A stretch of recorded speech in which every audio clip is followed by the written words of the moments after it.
Okay, welcome to another session of Neurosymbolic Artificial Intelligence. That's the title of our seminar. And today's topic is statistical and causal models. We have spent some time discussing causal reasoning and counterfactual reasoning. Today, we'll step back a little bit and look at fundamentals of statistical machine learning and how it relates to causal reasoning and why does one need causal reasoning. We'll begin by talking about statistical dependencies, the idea of correlation and with discrete variables, with continuous variables. And then we'll look at two examples where the two models result in the same statistical distributions, but a very different causal structure. And why is that important? When the causal structure is different, when you intervene in the model, then you get different results. One that takes causality into effect, one that does not take causality into effect. So we'll look at concrete examples. One is taken from the handwriting domain. The other one is taken from the genomics domain. And so these kinds of examples exist all over the place. All right. So let me start sharing my screen on statistical and causal models.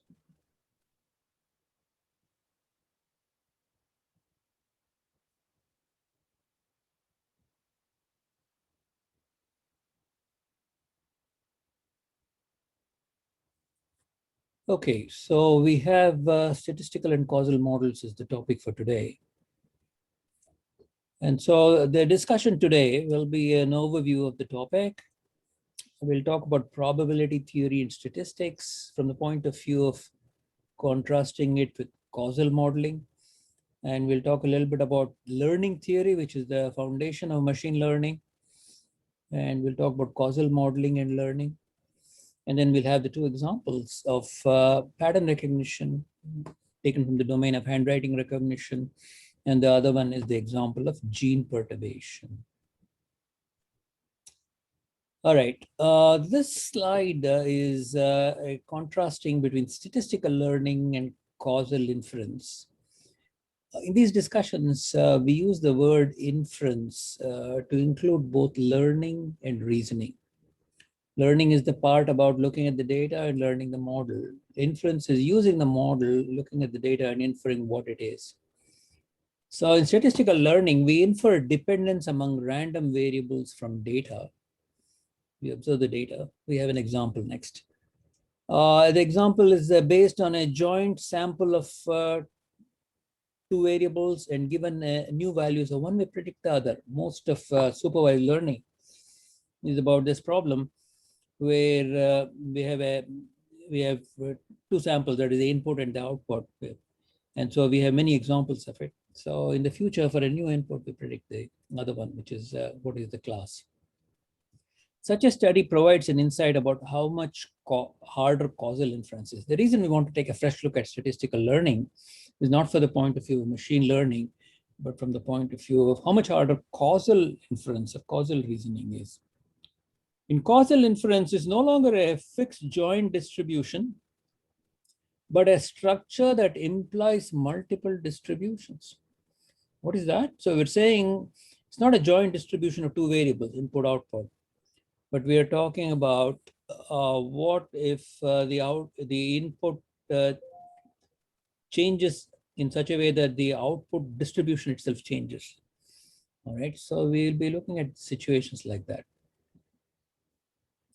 So let's begin with the fundamental idea of statistical dependence, right? Dependence between variables. This is what machine learning is about. We're looking at two variables. What are the dependencies between the two variables so we can make predictions? If X and Y are independent variables, usually shown in a probabilistic graphical model like this, Each node in a probabilistic graphical model corresponds to a variable. There is X and Y. And if they're independent of each other, we don't connect them, they're separate. So we say that if the joint distribution of P of XY, if they're independent, is P of XY is equal to P of X times P of Y, then X and Y are independent. So if you find that the probability, the joint probability of X and Y, whatever values are assigned to X, whatever values are assigned to Y, if that probability is exactly equal to probability of X taking that value assigned and Y taking the value assigned, then we say, and it's true for all the settings of the variables. If this is the case, if P of XY equal to Px times P of Y, then X and Y are independent. Why do we say they're independent? Is by simple application of the product rule of probability and cross multiplying. P of Y given X can be written as P of X comma Y divided by P of X. Product rule says P of XY can be written as the product of the denominator here and P of Y given X. And if P of XY, the numerator is exactly equal to P of X, P of Y, then the P of X and P of X cancel out and we get P of Y. So what we have here is Y given X, probability of Y given X exactly equal to Y. So Y does not depend upon X. So we say that X and Y are independent. If P of XY equal to P of X times P of Y. So this is the intuitive understanding of what do you mean by independent. This is a mathematical definition of what independence means. What about dependent? When do we say two variables are dependent? Of course, that means P of XY is not equal to P of X times P of Y. Here is an example of dependent variables, a simple one. This problem is taken from our Introduction to Machine Learning 574 course. A fruit example, two bins, a red bin and a blue bin. And the bins have either apples or oranges. The green ones are apples and the orange circles are oranges.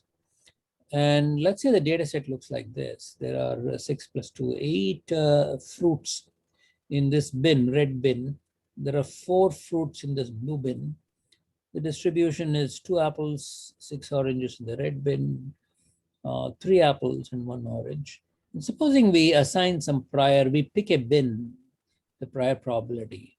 We pick the red bin with a probability of 0.4, and we pick the blue bin with a probability of 0.6 to add up. So there's a prior probability of picking the bin. And let's say we have a conditional probability distribution table. Actually, we can compute this based on the data. This is the data set that we have. So we can say, what is the probability of a fruit given the bin? So given that it's a red bin, the probability of orange is 6 by 8, which is 3/4. And the probability of apple is 2/8, which is exactly equal to 1/4, right? And given that the bin is blue, the probability of an apple is 3 by 4, and the probability of an orange is 1/4. This is called as a conditional probability table, which describes the probability of the fruit, orange or apple, given that the bin is red or blue. And we call this as a conditional probability table. Basically, we have a probability structure that can be illustrated by this diagram, probabilistic graphical model. B is an independent variable, the bin, and F is a dependent variable, the fruit, that B influences F. And the joint distribution of the pair of variables BF can be written as probability of F given B. F is a dependent variable given the parent B, and the probability of B. B doesn't have any parents, it's on its own, B. Now, we can numerically show in this example that the variables are not dependent. If we compute probability of fruit equal to orange, bin equal to red, we can calculate it given the priors that have been mentioned here and the conditional probability tables mentioned over here, that the joint probability of F equal to O, B equal to R is equal to 0.3. And if you compute the marginal probability of F equal to O and probability B equal to R, which is the same two quantities, supposing you multiply these two probabilities, first of all, we got to evaluate what is F equal to O using simple sum rule of probability and product rule of probability. We compute that the product of these two is equal to 0.18. whereas the joint probability is 0.3. This one says for independence, the product of the two should be equal to the joint. In this case, the joint is 0.3, product equal to 0.1. Oh, they're not the same. All right, so we say it's not the same, and the variables are not independent. So in the sense, the bin and the fruit variables are not independent. There is some dependency of being more orange when there is a red bin, and then more apple when there is a blue bin. So we say that the fruit type is not independent of the bin type. Right? In general, when there is no independence, when there is dependency, P of xy is going to be greater than P of x, P of y. This is an interesting inequality to be shown. So why this is the case? Why should it be greater? Why not less than? Of course, equal to means independent. So this is about independent variables. This is about dependent variables. Now that example was one from the case of discrete variables. What about continuous variables x and y? Supposing we have variables x and y, or x1 and x2, and let's say that the variables were normally distributed, Gaussian distributions. So, and if the two variables are independent, we'll see what does it mean to say independent in the case of continuous variables. These points are all kind of equally scattered all over, as you can see here. They have the same variance along each variable. So when you have data like this between two variables, and we see if they're independent, this is what data looks like. But if they are aligned along, let's say, the 45-degree axis here, we say there is a positive correlation between the two. There is a dependence between the two. And if they are like this in the other way, then we say there's a negative correlation between the two. In general, if two variables x1 and x2 have a joint normal, these are all normal distributions, joint normal distribution, mu sigma. Mu is the mean, the center of each of these clusters here is the mean. Sigma describes the spread along these points. If they are independent or uncorrelated, that sigma is going to be equal to 0. Only two variables here. In general, sigma ij we can talk about, or sigma 1, 2. Doesn't hold in general if one of these variables is not Gaussian. So in the Gaussian case, if the covariance is equal to 0, then it means they're independent. And this shows different examples of Gaussians. Take a look at this one. Mu equal to 0, 0. The mean is the 0.00 here. And the covariance matrix is 1, 0, 0, 1, which means diagonal values here 1 and the other values are 0. And these are independent in that sigma ij is equal to 0 in this case, when I not equal to j in this case, right?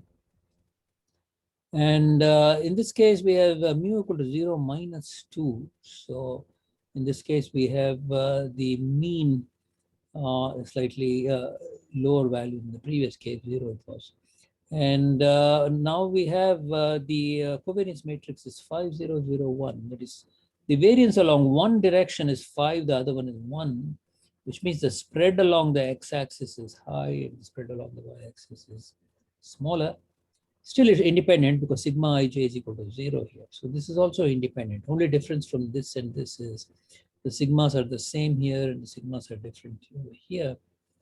And the third case is a case of positive correlation where it's 1.6.6, the positive correlation, this kind of data. And then we have, in this case, we have 5 minus 1.5 minus 1.1. It's a negative correlation, something along like this. So this shows the dependency of variables in the continuous case. The previous one was the dependency in the discrete case. So these are all variables that are dependent or independent, and most machine learning is all about discovering what these dependencies are. One variable may be continuous, another one may be discrete if you're looking at classes, but still these same ideas hold there. And this is what machine learning is about, discovering these kinds of dependencies between variables so that we can use it to predict in the future. Okay, So that is about dependencies between variables. And let's talk now about prediction, statistical inference. So inference in these discussions includes both learning and reasoning. So sometimes, we simply say, inference is reasoning. Okay, so there's learning and then there is inference. So here we are including both learning and reasoning as inference. So basically, in statistical inference, we have a problem x1, y1, xn, yn. So supervised learning problem, variables like this, where xi belongs to x are inputs and yi belong to y are outputs, which are targets or labels. So this could be, a high multidimensional variable input, and then what is the target or label. In the example we just saw, the fruits are the inputs and bins are the labels.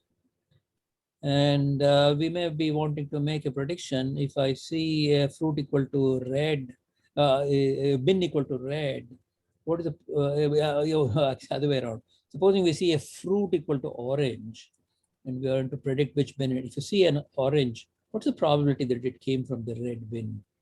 We have to take into account not only the conditional probability distribution, which we just saw in the previous slide. We also take into account the prior probabilities of choosing the bin, and that calculation comes out.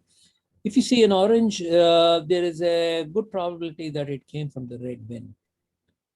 And then if you saw an apple, the probability that it is a red bin is very small, that's what we say. Okay, with an apple, very high probability that it came from the second bin, because not this bin is more likely 0.4, 0.6. And this bin is more likely, and this is 3/4 and 1/4. So that is the condition. So you have to take the product of the two probabilities. It gives you a very high probability that it came from this bin. Now, in these examples and in general in machine learning, we have what's called as the IID assumption, identical independently distributed. We assume that each xi, xi, yi, I equal to 1 to n, is generated independently. And assuming that observations x1, y1, x1, yn are realizations of random variables. Okay, this is all standard terminology. IID with joint distribution Pxi. X and y are random variables taking values in metric spaces x and y. All machine learning models build on IID data. In practice, the IID assumption is violated when distributions shift or interventions occur.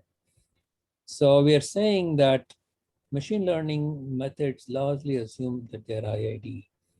And we are also saying that in practice, the distributions may change over time, or you might be actually intervening in the distribution.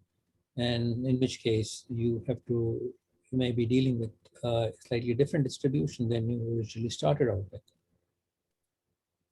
So what are the kinds of inference problems we encounter in machine learning?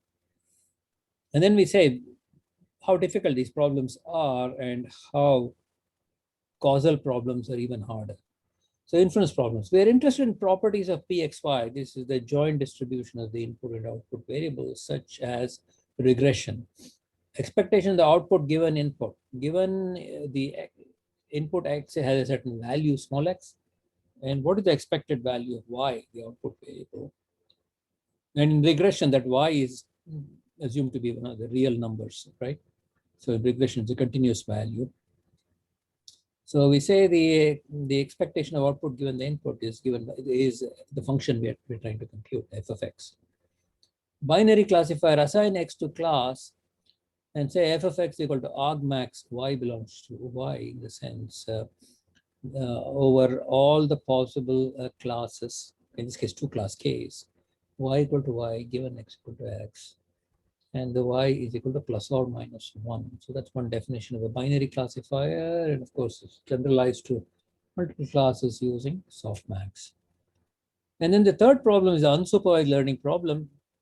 The distribution of the joint distribution of Pxy is the density estimation problem. We seek to estimate them from finite data sets, that is samples or empirical distribution Pn of xy. It puts a point mass of equal weight on each observation. And we say that this constitutes an inverse problem. To estimate a property, we cannot observe the underlying distribution. So we are trying to estimate a distribution that is distribution associated with the output. And we have not observed all possible values. So that's the generalization problem of machine learning. Difficulty of learning. Suppose an empirical data is used to infer Fn, that's the nth estimate of the function f.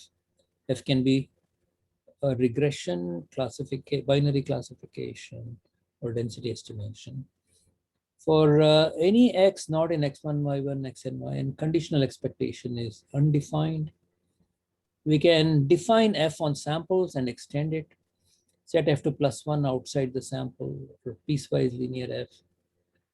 But empirical approximation is never perfect.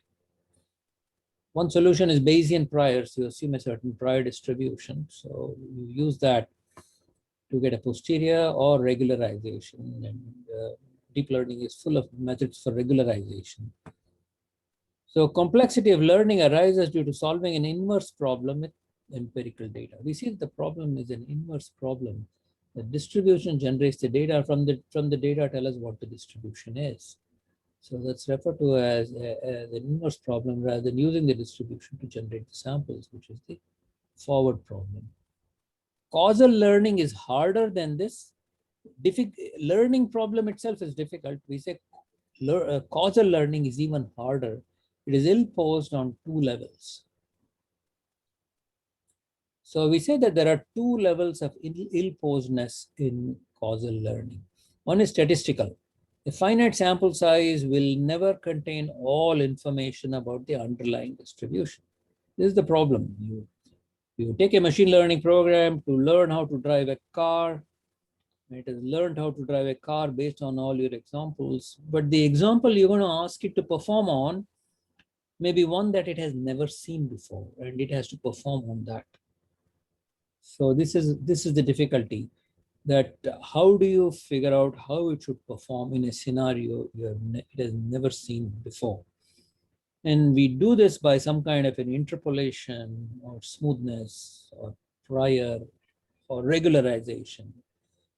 But still the problem is an ill-posed one, because the performance of that value could be anything, right? It is some assumption you have made, and that is what you're going to be performing. So that is a statistical problem. Causal problem is even complete observational distribution does not determine an underlying causal model. Even if you had an infinite number of samples, you trained it on everything possible, you might get your statistical modeling perfect, but it does not determine the underlying causal model. So that's another level.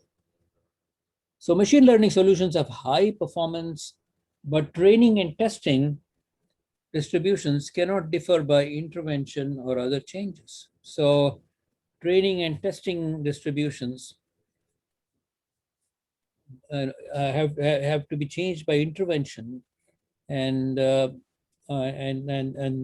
is not what is anticipated by machine learning solutions. So causal modeling and learning, a causal structure entails a probability model and additional information. So there is not only the probability model, there is something more. Causal reasoning draws conclusions similar to probability theory. All of deep learning is about drawing conclusions using probability theory. But causal reasoning is more powerful than probabilistic reasoning, because it allows us to analyze the effect of interventions or distribution changes, right? So intervention is a big issue in causal reasoning. So this diagram kind of says what is the difference between a probabilistic model and a causal model. Okay, and here inference includes both learning and reasoning, as we said before. In a probabilistic model is derived from observations and outcomes, and that is called statistical learning, right? This is statistical learning gives you a probabilistic model. Using the probabilistic model, we can use probabilistic reasoning. That's the inference problem. So this is the learning problem and the reasoning problem together. They're both being called as inference. Now, causal model subsumes probabilistic model. So it includes probabilistic model, but something more. Similarly, observations and outcomes include changes and interventions. So what kind of change that could be had on the model and the interventions that you're going to make? Of course, you can say, well, if you model all of that, it will subsume. So in a way, it's something more than the simple observations. So if we have a causal model, there's causal learning, and then there's causal reasoning. So we have statistical learning, probabilistic reasoning. This causal learning, causal reasoning. These issues have been studied for a long time. Reichenbach was a social scientist. He came up with this in 1956, 50, 60 years ago. This is Reichenbach's common cause principle. If two random variables x and y are statistically dependent, that is, x is, this symbol here, Turnstein symbol, means independent. This is not. If x and y are not independent, this means independent, this means not independent. Or we are basically saying x and y are dependent. Then there exists a third variable z that causally influences both. Right? So if two variables are dependent, then there is a third variable causally influences both. As a special case, z may coincide with either x or y. Right? So there is a z, but then a special case, z may coincide with x or z may coincide with y. Furthermore, this variable z screens x and y from each other, in the sense that given z, they become independent. X becomes independent of y if you know z. So when z coincides with x, it means it's x influences y. When z coincides with y, it means y influences x. So this is called, so Reichenbach's common cause principle says, when there is dependency, there is a third variable, or it might coincide with one of them. And when that variable is known, x and y are independent of each other. So let's take the simple example of handwriting, which is where all of machine learning begins, right? In handwriting, we have the digits 0, 1, 2, 3, 4, 5, 6, 7, 8, 9. Supposing we have a particular model, there are two different models being discussed here. Human is provided with the label y, and the human produces image x. We're telling a human being that please write a 2, and the human produces this 2. Right? So we say that the x that the human produces is a function of y, and we've asked the human being to write a 2.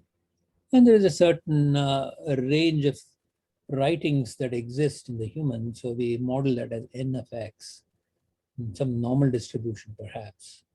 And so a function of y, and it's a deterministic function of this random variable and this other variable y to produce a certain image of 2. And we are assuming that y and nx are independent here, y and nx, and those two together constitute this. Now here is a different model where we have x is again the image and y is what is to be written. And we have one more variable z here, which we can call as intention. The human decides which class to write. So the human, we are simply telling the human being, write a digit. We're not saying write a 2. The human being may well decide to write it, decides that it's going to write a 2, and creates the image here. And y is a function of z, the intention, z, and some kind of a noise model, my, here, create this one. Similarly, x is some function g of z, and some kind of a noise model, m of x. So we also assume that z, mx, and my are independent. So this one is a direct dependence between y and x. This one has an intention here, a third variable that determines this value and this value. For suitable functions f, g, h, f here, g and h here, and noise variables nx, mx, my, and z, the two models produce the same observable distributions px, y, yet they are interventionally different. So both of these models produce the same. Xy is the joint distribution of this variable and this variable. Similarly between this. So if we choose this thing properly, this distribution and this distribution will be the same. But yet this model is different from this model. In what way? Interventionally. And what do we mean by that? Model 1, we can compute pxy from py, pnx, and f. We say that this is the observational distribution, the joint distribution pxy, observational distribution. And there are two possible intervention distributions. Now consider interventions. If we change x, right, if we change the value of x from this to another value, it has no effect on y because the causality is going y to x. If changing y, on the other hand, if we change the, let's say 2 to 3, this image changes. So then effect, since x is, what is x? Is a function of y and nx. So y, if it change from 2 to 3, then the value of x changes here. So any change in y has an effect on x, right? But any change in x does not have an effect on y. That's not how the model is defined. So this is the interventional model is when we change y, it changes x, but not the other way around.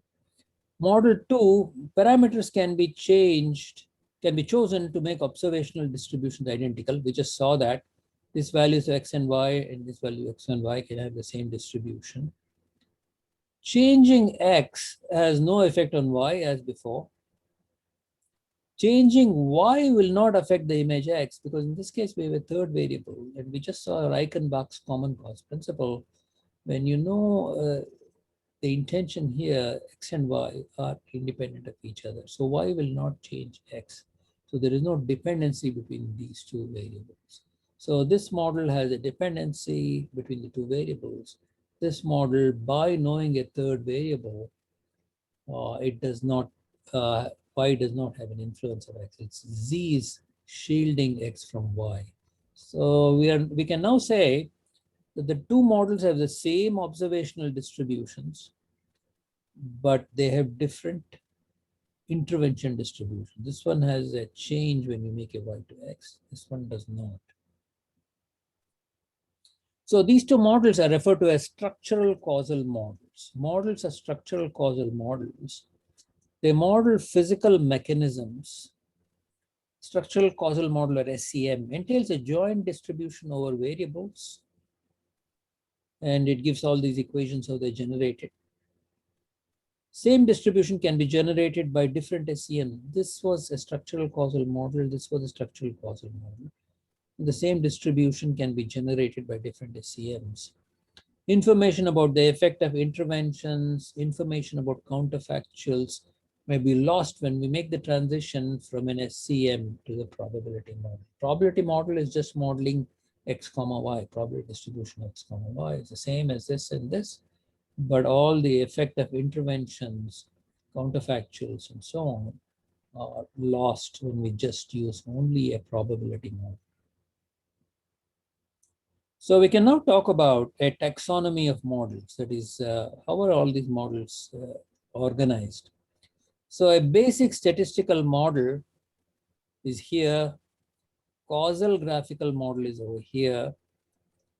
And that is a model where we have a Bayesian network where the parent is a cause of the child node.